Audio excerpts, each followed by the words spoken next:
So here's me on the flip side, part 2. Addendum, haven't done one of those in a while. I am going to make a spotlight. Now this is a spotlight. I made 3 more. I made 4 last night. It's got the 2x2 electric plate on the bottom. It's got the wire coming up and going to the lights. Now I do some clippies, either 1x1 bricks or 1x1 plates for the clippies to keep this wire from popping out and looking ugly. But I'm not doing that on this because I'm just going to show you how I do it. And it's pretty straightforward. I'm going to need this guy back because there's parts where I have to use this guy. And so I'm going to be talking and thinking, and if you smell smoke, it's me thinking. I do have a tester right here for when it's done. And so let's go. So basically, I'm going to make sure I'm on camera. I couldn't find my nice X-Acto knife, so I'm just using my pocket knife. Basically, you have to take the tops off 2 studs and try not to cut your finger at the same time. There's one. This was the easy one. And then this is going to be the other one. So I'm going to have vamp while I'm working, so I think there's going to be some, not yipping, and probably thankful for some people. So you take off the cover of the plastic off of 2 studs like that. Then you get the solder, which is right here, and you get the soldering iron, which is right there. You put this thing in the little clippy, because this is why I have the little clippy. You can see that. You can see that. Maybe I'll tilt it that way. Get the soldering iron, which I'm not proficient at, but I'm a hack, and I don't mind being a hack. Get some solder on there. Get some solder on there. So now there are 2 globs of solder on there and there. Then you get a wire, and I always have wire, old gray wire, either from ribbon cables or whatever else I've been using over the years. And you get the strippers, which I had. There they are. High quality strippers. And you go take that off. Now I try to not take too much off. Now I used to expose lots of wire, but now I just expose like a millimeter or 2. And then I just go like this. Wire's always in my way because, again, I'm not a pro at this. I'm a complete rank amateur on this. You try not to let the soldering iron stay on the 2x2 plates for a long time, because you will actually melt the plastic. The heat obviously will heat up the steel inside, the steel electric plate part, and then normally I tin these, but I'm in a rush now, so that was a mistake. There we go. I'll do the other side. Now I do try to get them at least a 45-degree angle to the center, because you have to do something else.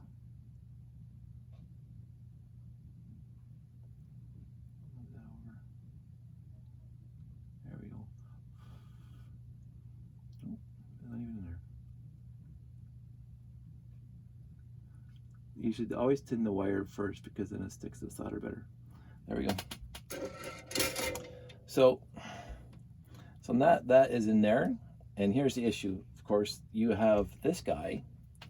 And again, what we're going to have to do is, you see that little circle in the middle, the tube, the stud and tube system. There's the studs on top and tubes in the bottom.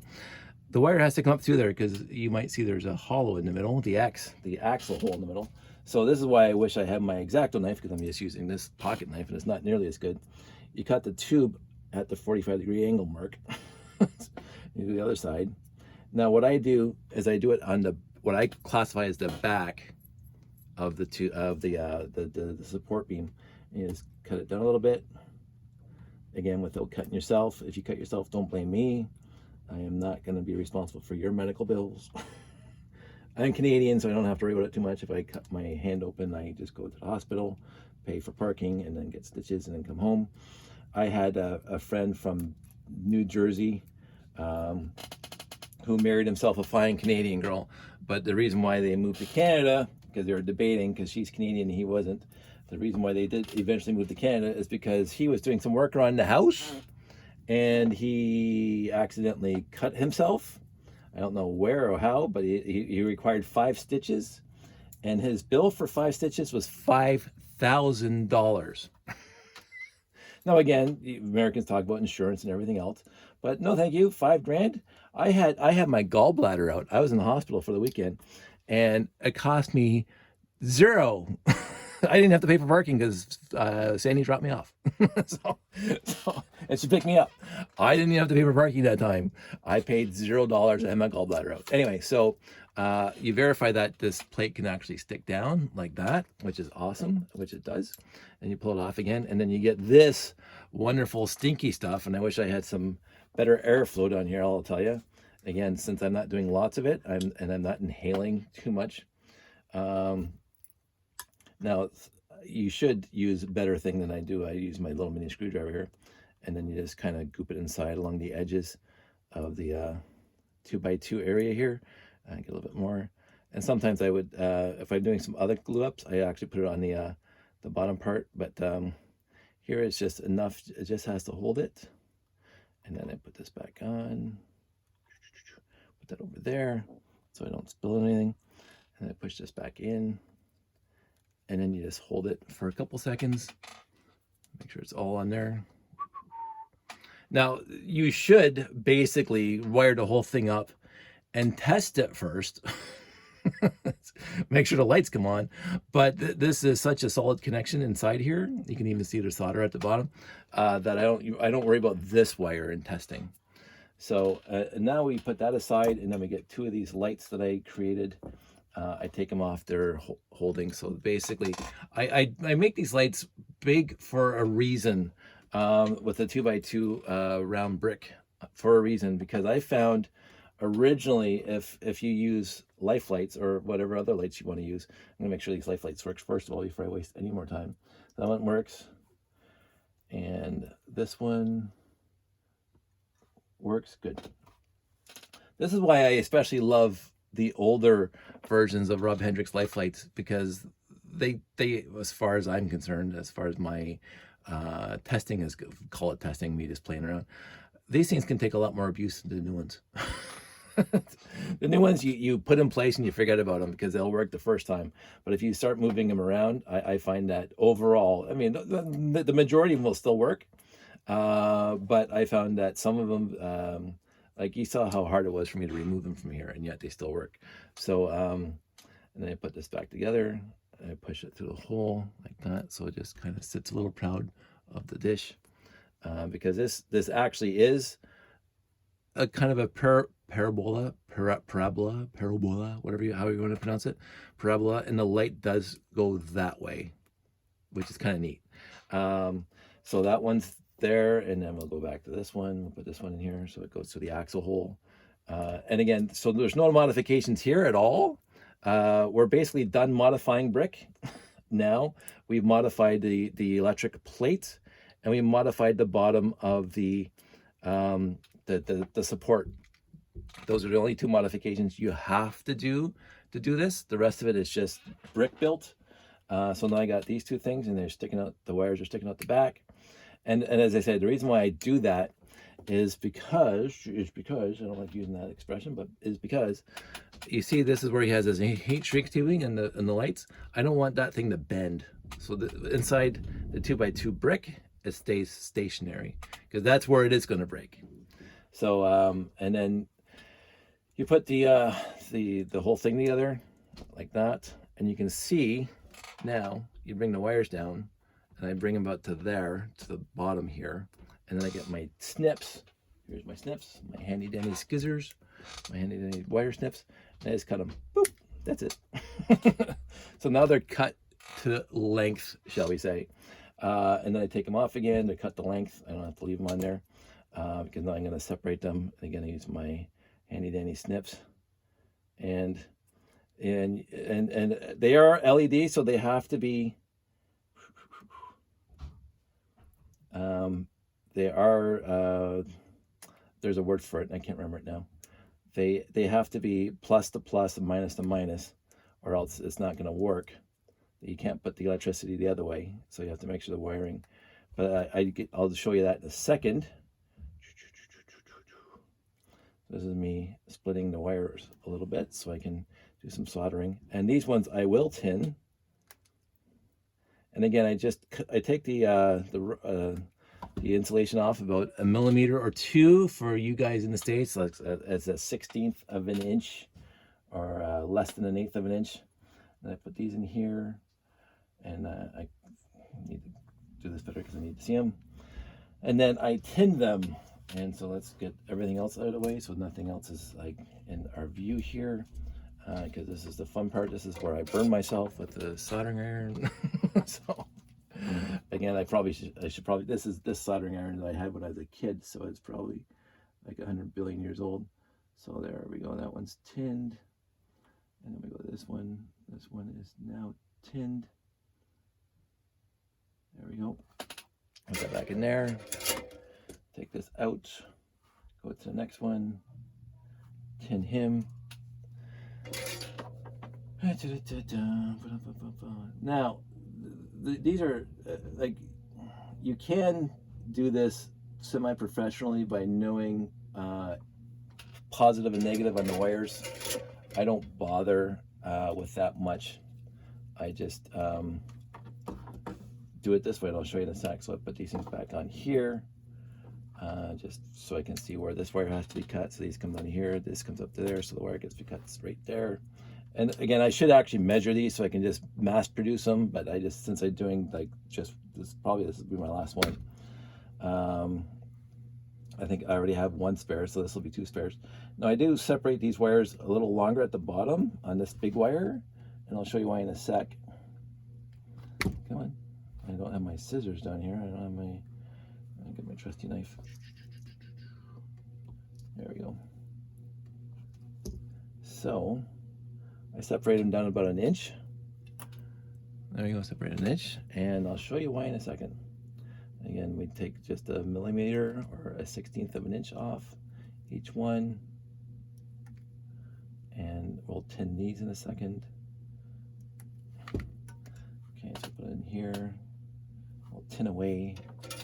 Rin tin tin. And again, if I remember correctly from my electronics class from 40 years ago, you always hold the soldering iron underneath and the wire on top, so the solder melts into the wire and not just sits on the surface, which is perfectly acceptable. There we go. Come on. There we go. Tinned. Now, it's off screen, but what I'm going to do is I'm going to come over here and I'm going to cut off from my heat shrink tubing. This is me dropping stuff. Come on. About 1/2 inch. Oops, there I am. 1/2 inch of the heat shrink tubing. So that will go onto here on each side of this one. So there's that. And there's that. And then these will go back in here. And now I'm going to put the heat shrink tubing behind the alligator clips, because the alligator clips will take the heat and not shrink the heat shrink before I want it to. And then I'm gonna connect. Can you guys see this? I'm connecting the power to the wire. So now that this thing is wired, because now I'm gonna figure out. This is a cheat and it's a bit of a pain. Now I'm gonna figure out which side is which. So which way they will light up. So this one is not lit up. Not lit. And sometimes it's a pain because you have to like hold it tight and stuff, and you have to see the light there. So this is that side. So I bend the one that is on this side, bend it down. So, and this one's straight out, so that's that side. So I know, because I'm gonna do the next one. Dun, dun, dun, dun, dun. And go in here. There, so now these 2 wires I hold together, because now these are both positives or negatives or whichever one they are, but they're the right ones. So there's the 2 wires there, and then I'm going to pull this apart a little bit, and then very, very carefully, without burning myself, I'm going to take the soldering iron, I'm going to hold it underneath this guy, I'm going to solder all 3 wires together. just like that. So now you can see all 3 wires on the one side are soldered together. Yay! And if I do the same thing to the other side, this is the fun part, because you have to now, because you got the one side set. Again, if I was more professional, I would figure out how to do this better, but I'm not more professional. I'm just going to put this guy in here, and like that. I hold these 2 wires together. Again, I'm going to have to make sure that these 2 wires are together, and I should probably just have soldered them together first, because they're not sticking together right now. There we go. And my fingers are too close. There we go. So now, without getting too close to the heat shrink tubing, and both lights are on. See that? Both lights are on. You take this off, make sure the wires don't cross the streams, as they say in Ghostbusters, which is still one of my favorite movies of all time. Not to go off on tangents. And then, so this goes, come on, over. There we go. And then I've tried to find my handy dandy lighter. And again, you know, the truly sad part is I actually have a heat gun right back here because I was using it the other day for, what was I doing? I was doing something else that said, do not use a lighter for heat shrink tubing here, use your heat gun. So I brought it out of the garage and into my house. But there you go, 1 working spotlight. So, I mean, I'm gonna unplug this light for a sec. Turn off this light for a sec. You know, who could possibly have a problem with that? So, and so this is the other thing. So let's turn this back on. I'm gonna turn off my soldering iron because I think I'm gonna be done with it now. I should actually put a light switch there. Okay, so my soldering iron is off, so I don't burn myself. So those who remember the electrical plates know that they are. I always forget words now. There are positive and negative ways of connecting together. So that is one way, and so those are the 2 ways. So forward and the side, but the other side will not light up, and the back will not light up. So that's the way it is. I just noticed that this bottom came off, so I'm gonna have to put more glue on it. So let me do that for a sec. I never had this problem before. I guess I didn't use enough glue. I'm just gonna like dip it in here. Now the good part is, for me, is that the bottom part, I'm gonna scrape that off with, do I have a paper towel here? No, use my finger.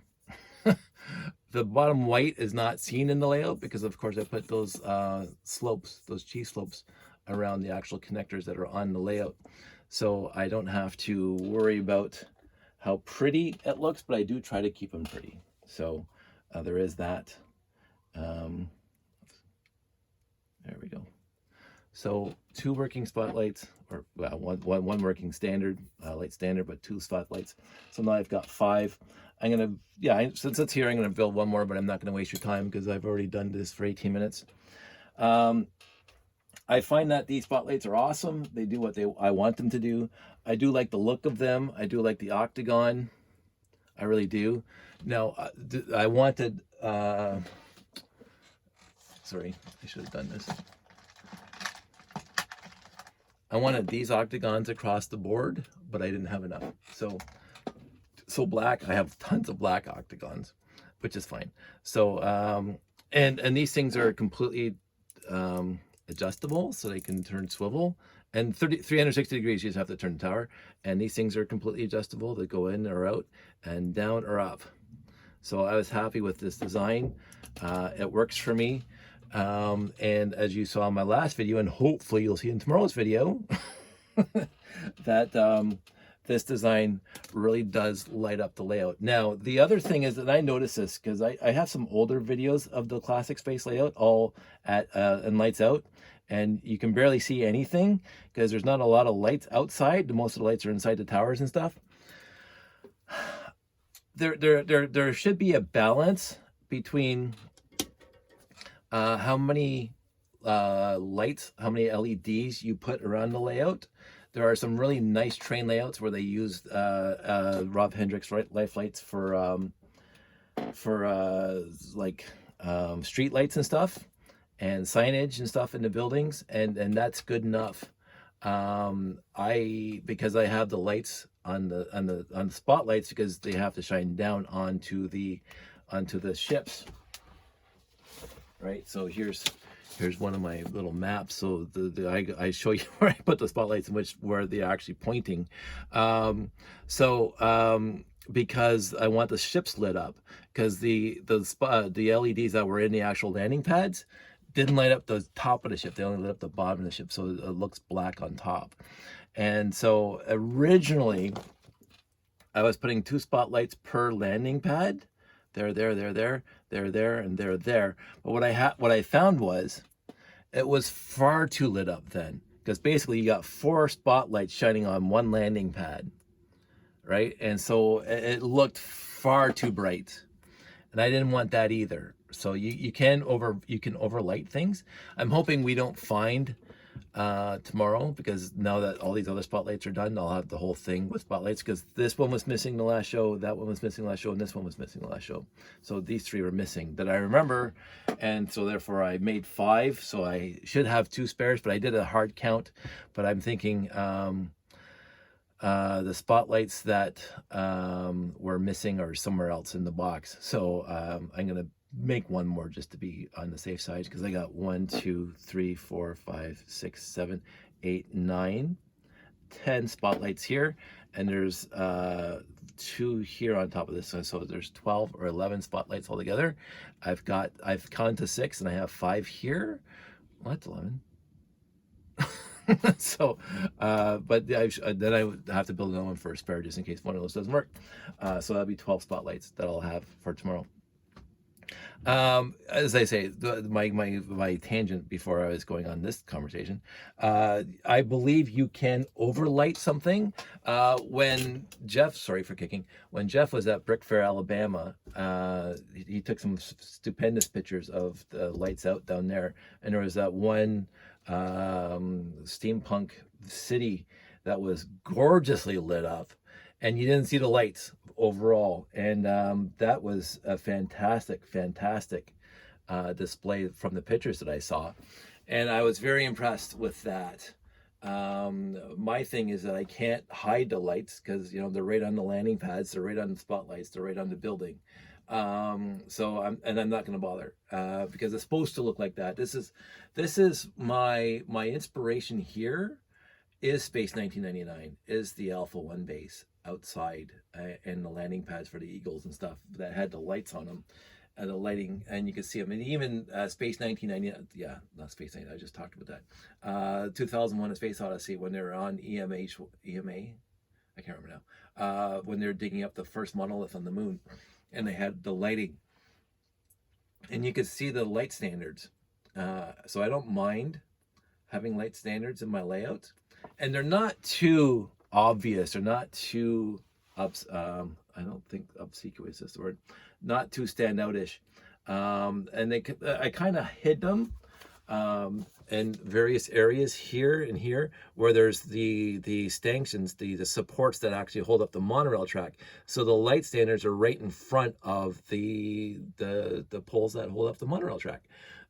So they're not, besides these 2, which are right out in the open, right? And like even this one's near the building, and that one's near the building. So they're not in the middle of nowhere lighting things up, looking, like there's a word for it. This is my problem with not using the words I used to use. They're not standoutish. But I think they're going to be fine. And the one thing I am sort of regretting right now that I'm talking about lighting is I did not light the moon base corridors at all. And maybe that's a future state. But after I get this part of the lighting done, and after I build the last one here, I'm going to focus on the movement and the interaction. That's going to be my next major focus, because you can see my last bunch of videos, and over the last year, basically my focus has been lighting the thing. And And that was just a personal choice. It was a personal preference for me because, as I said in previous videos, I don't know why I put all this effort into lighting, because the only time it's gonna be shown and the only time I'm actually gonna set up the lighting is at a brick convention that has the lights out.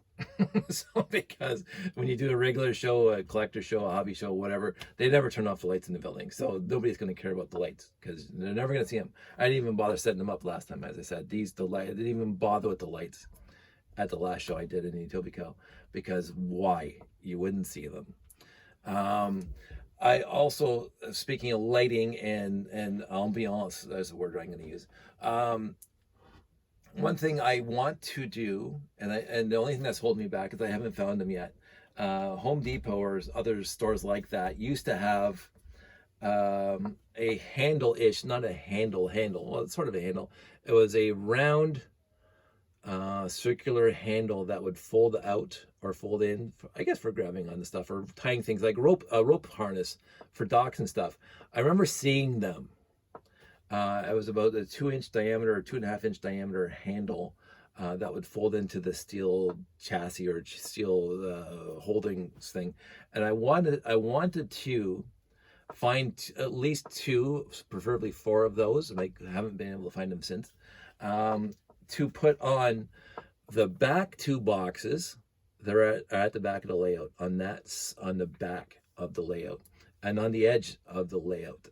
And so what I would do is I would go get some black ABS pipe at 2.5 inches. It's relatively cheap and relatively light.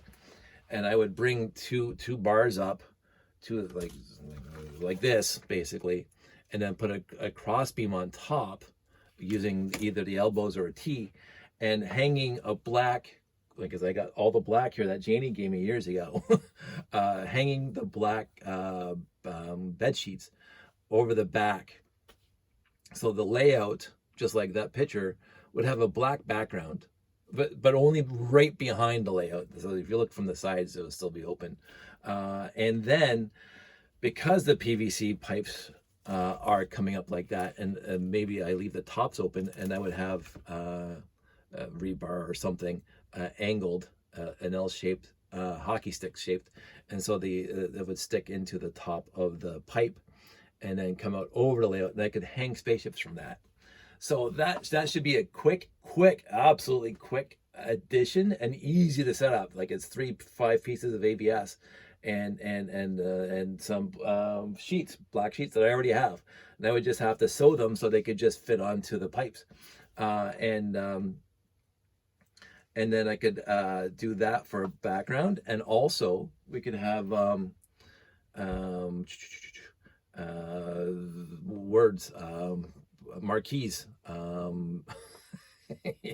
Wow, I am tired and I'm excited by tomorrow, so my brain is everywhere about trying to find the words I'm trying to use. Marquees, or the posters, the banners. Thank you. I forgot the word banner. The banners across it. So OBB or whatever. And I like the idea of hanging ships from some supports from the top of that too. I think that'd be a welcome bonus for me to have the ability to hang some ships so they look like they're flying. With a black backdrop, because I love that picture. I adore that picture, and I want people to see the layout looking like that. And again, if it looks like that with a black backdrop, it doesn't matter if it's lit, right? Like if it's at a hobby show or a toy show, because that looks good enough. Like the last video I did here with Josh at the show, it's got the blue, cinder block, painted cinder block behind there. It's fine. That's what all shows have. So, but I'd rather have a black background. I mean, I'm just going to keep it black. I'm not going to put stars on it like that has. But so that is one of my future states for the layout, is to do the PVC pipe behind there. My issue is that I haven't found, and I've sort of sporadically get inspired to look again, but I have not found them as yet. I'm sure they're out there still, but they have to be circular because they have to fit the actual pipe, and they have to fold down because, of course, I have to put these boxes back in the car without those things breaking off. I was thinking about just using the handles I already have, but my handles are rectangular, and they're not meant for that. So I want the circular. I think I saw them on docks sometimes where they're circular and they're rope tie downs and they just go back smooth flush to the steel housing that they're built into. I will find them, even if they're on Amazon. I think I looked years ago and I just got inundated with a whole bunch of handles, foldable steel handles, and I couldn't find the one I was looking for. But anyway, I'm going to stop this video now. It's already 30 minutes. And this is supposed to be part 2, which is supposed to be quicker than the first one. So I am happy with what I got. I'm going to build one more before I go to bed. This is the last thing I have to do. I got the car mostly packed. I have one more box to put into the car. It's down here, which I have to haul out. But then again, I have to build one more spotlight before I do so. So I want everybody to stay safe, take care. Thank you for coming along with me on this ride. I absolutely appreciate you. I'm going to get a little mushy right now because some things happened this week that make me appreciate my life and the friends I have and the family I have and the wonderful son I have. So I'm going to say I appreciate you guys. I appreciate the efforts that you guys put into just watching my videos. You don't have to, again, like and subscribe. It's not what I'm here for. My Patreon is me. I don't need a Patreon. I don't need funds coming my way. I don't need to be paid to do this, and nor will I ever expect to be paid to do this. As a matter of fact, I would probably stop if I got to the point where people were paying me to do this, because then I would have to change what I was doing to appease specifically my sponsors. My sponsor is me. I already have a full-time job that I mostly like most days, and that pays the bills. This is my hobby, and my hobby is mine. And I love the fact that you guys want to come along with me on this walk. I love the fact that you guys appreciate the ones that actually respond and stuff, that you watch these videos, that you appreciate what I am doing. And I want to keep on doing it for you guys. But if you find that I'm too boring or too blathering on and you want to go somewhere else, absolutely have a nice life. I will still be here tomorrow because I am sponsoring myself. And if YouTube stops my channel, which they probably won't, because it doesn't seem they will do that for anybody, I am going to be doing this. I'll start my sandysparky.net again, and I'll do it there. So it matters not to me that I don't get paid to do this. It matters not to me that I'm not pushing for subscribers. I don't want to do that. I don't want to do it to you, and I definitely don't want to do it for me, because then I'm doing it for something other than my joy of just doing this. And so I just wanted to say that if you are here and you are hearing this, know that I appreciate you. We're 32 minutes into this, so if you made it this far, most people stop watching after the 2-minute mark.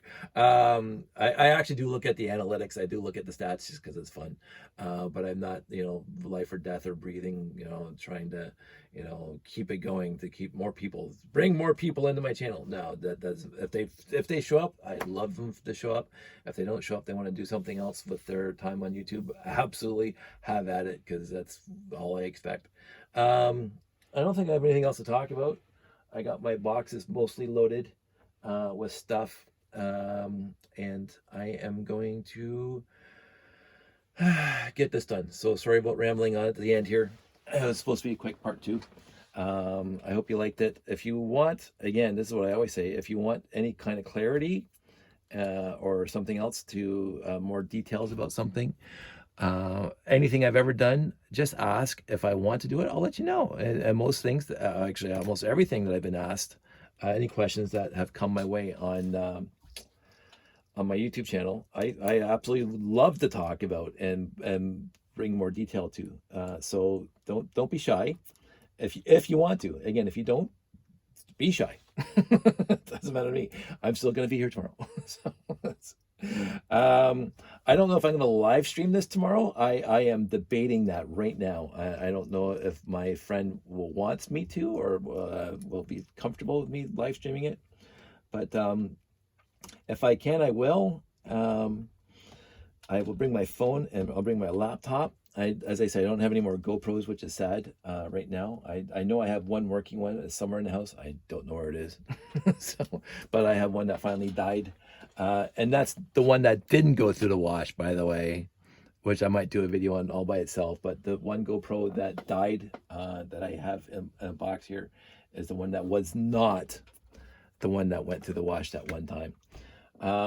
So the one that went through the wash is still working and it's still somewhere in my house. So, anywho, that's it. I'm rambling now. You guys all stay safe and take care. All the best.